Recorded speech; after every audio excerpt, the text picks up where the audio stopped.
বাচ্চাদের প্রিয় খাবারগুলির মধ্যে মোমো বেশ আধিপত্য করে নিয়েছে।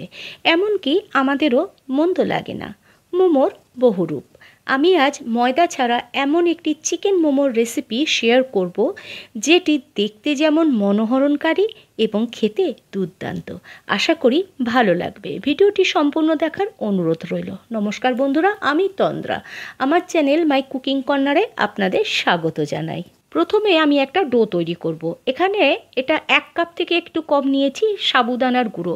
সাবুদানাটাকে শুকনো খোলায় লো ফ্লেমে 5 থেকে 6 মিনিট ভেজে মিক্সিতে গুঁড়ো করে চেলে নিয়েছি।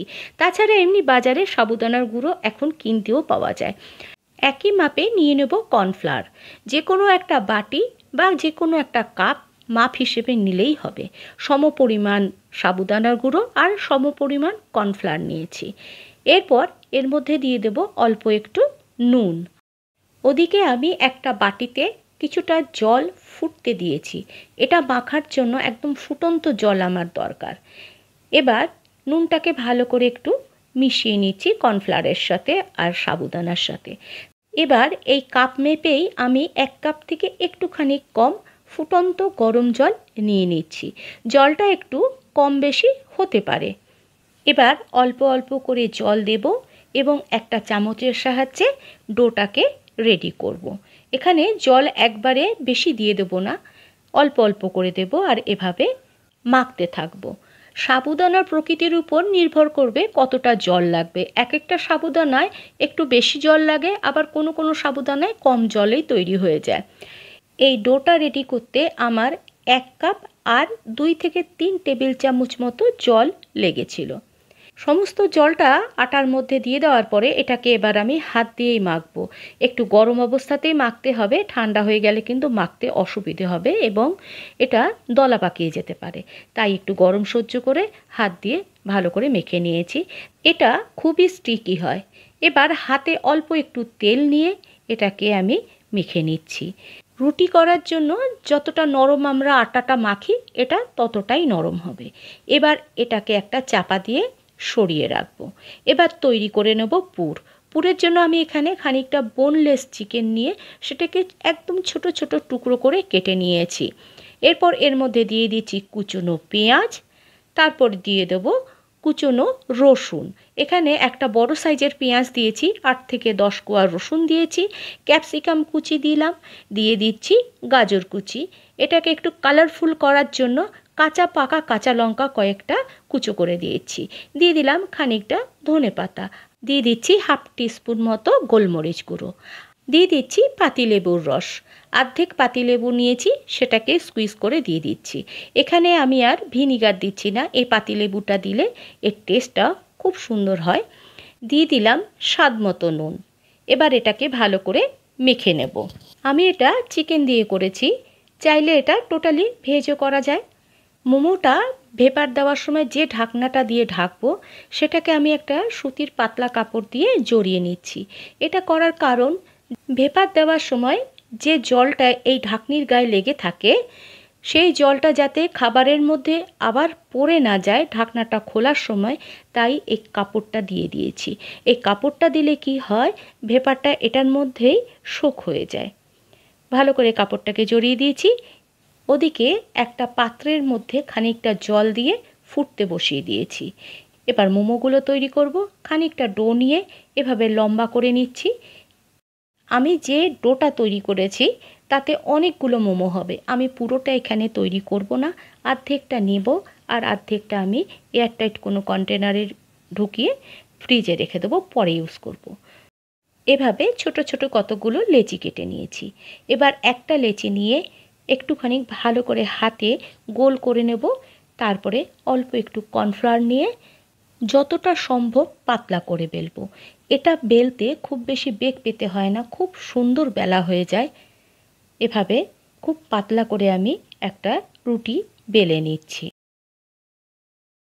রুটিটা যত বেশি পাতলা হবে, মোমোটা দেখতে তত বেশি সুন্দর হবে।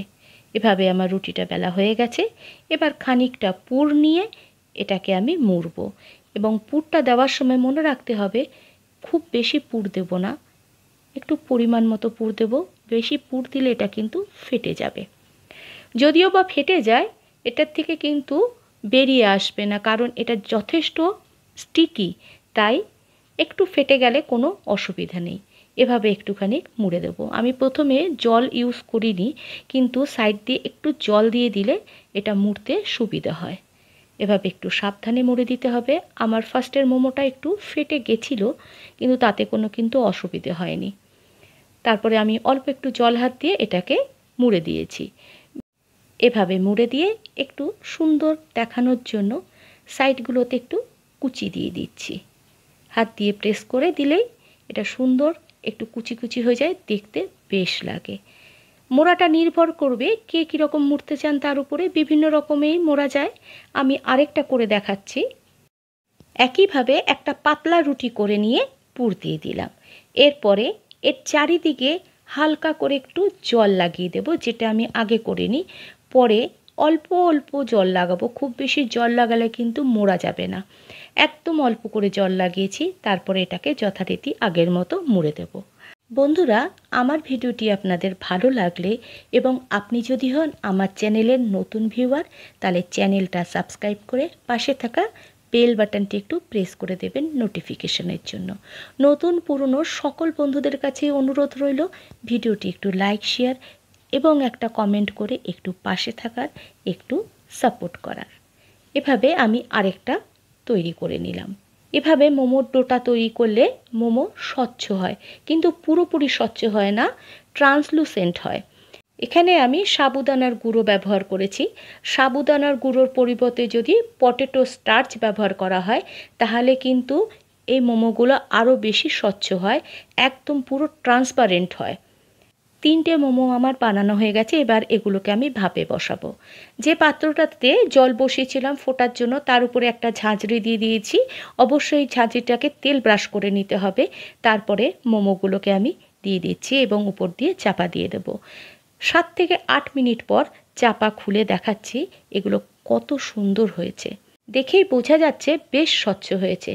এবার একটু ঠান্ডা হতে দেবো, তারপরে তুলে নিয়ে আবার একটা ব্যাচ বসাবো। এভাবে আমি সব মোমোগুলো তৈরি করে নেব। এটা দেখতে এত সুন্দর হয়, এর লুকস দেখেই বাচ্চারা একদম মোহিত হয়ে যাবে। মোমোটা স্বচ্ছ হওয়ার জন্য কালারফুল সবজিগুলো বেশ ভালো ফুটে উঠেছে। একটু মোমোর সস দিয়ে পরিবেশন করে দিলাম। এবার আমি একটা হাতে নিয়ে তুলে দেখাচ্ছি, দেখতে কিন্তু বেশ লাগছে। এটা কিন্তু একদম নরম তুলতুলে হয় আর খেতে হয় অপূর্ব। এখানে একটা ছোট্ট ইনফরমেশন দিয়ে রাখি, যে অতিরিক্ত ডোটা আমি ফ্রিজে রেখে দিয়েছিলাম, সেটা যখন ব্যবহার করব সেটা কিন্তু ফ্রিজ থেকে বার করলে একদম ঝুরো ঝুরো হয়ে যাবে। সেটাকে ব্যবহার করার জন্য আমি ডবল বয়লার ইউজ করব। ডবল বয়লারের উপর দিয়ে উইদাউট এনি ওয়াটার বা অয়েল কোনো কিছু দেব না, শুধু ডবল বয়লারের উপর দিয়ে আমি ওটাকে আস্তে আস্তে হতে দেবো। দেখা যাবে ওটা আবার আগের ফর্মে, মানে ডো ফর্মে ফিরে এসছে। এবার আমি একটা ভেঙে দেখাচ্ছি, দেখেই বোঝা যাচ্ছে খুব সফট হয়েছে। আর এই যে দেখতে যেমন সুন্দর, খেতেও কিন্তু অপূর্ব। এভাবে একবার বাড়িতে বানিয়ে দেখতেই পারেন। খুব সাধারণ উপকরণে তৈরি অসাধারণ একটি মোমো রেসিপি। শুধু বাচ্চারা কেন, বড়রাও বেশ আগ্রহ সহকারে মুখে তুলে নেবে। আমি আরেক ধরনের মোমো তৈরি করেছিলাম, সেটাই দেখালাম। এটাও কিন্তু দেখতে বেশ হয়েছে। ভালো থাকবেন, সুস্থ থাকবেন, একটু সাপোর্ট করবেন। ধন্যবাদ।